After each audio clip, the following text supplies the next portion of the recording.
Hello friends, welcome to KHR rocking updates. AP EAMCET second phase వాళ్ళు చూసుకుంటే ఒక good news అయితే రావడం అయితే జరిగింది. సో డేట్స్ అన్నీ కూడా అనౌన్స్ చేశారు. సో ఎప్పటి నుంచి ఎప్పటి వరకు ఉంటాయో ఈ వీడియోలో కంప్లీట్గా డీటెయిల్గా ఎక్స్ప్లెయిన్ చేస్తాను. అండ్ వరకు చూడండి.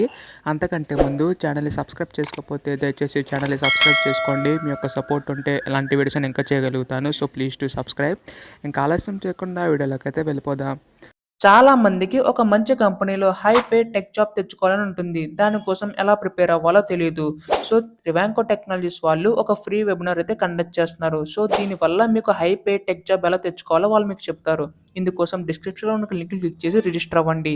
మహా అయితే 1 మినిట్ టైం పడుతుంది. కాకపోతే నాకన్నా ఎక్కువ మీకే బెనిఫిట్స్ అయితే ఉన్నాయి. సో ఫస్ట్ ఇయర్ నుంచే కెరీర్ బిల్డ్ చేసుకుందాం అనుకున్న వాళ్ళు ఈ లింక్ని క్లిక్ చేసి రిజిస్టర్ అయితే సో అవ్వండి. ముందుగా మీరు ఇక్కడ చూడండి, ఇక్కడ ఫైనల్ ఫేజ్ నోటిఫికేషన్ అయితే ఉంది. బట్ ఒక బ్యాడ్ న్యూస్ అంటే థర్డ్ ఫేజ్ అయితే ఉండదు. ఇంక ఇదే ఫైనల్ ఫేజ్ అనమాట. మళ్ళీ స్పెషల్ ఫేజ్ సంబంధించి అయితే ఏమి ఉండదు. సో ఇదే ఫైనల్ ఫేజ్ కాబట్టి మనకి ఇక్కడ చూసుకుంటే 23 నుంచి 27 వరకు కూడా కండక్ట్ చేయడం అయితే జరుగుద్ది.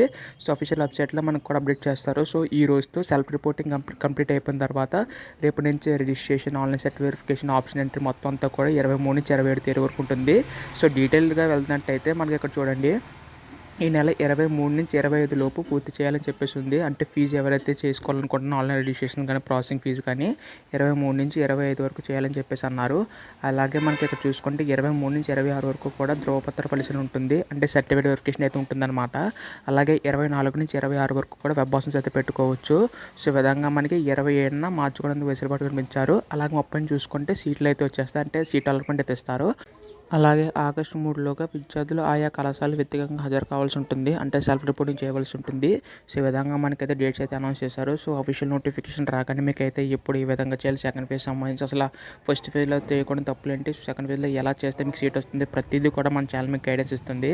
అందుకోసం వెంటనే ఛానల్ అయితే సబ్స్క్రైబ్ చేసుకోండి. అండ్ మీకు ఏమైనా డౌట్స్ ఉంటే మాత్రం కామెంట్ చేయండి.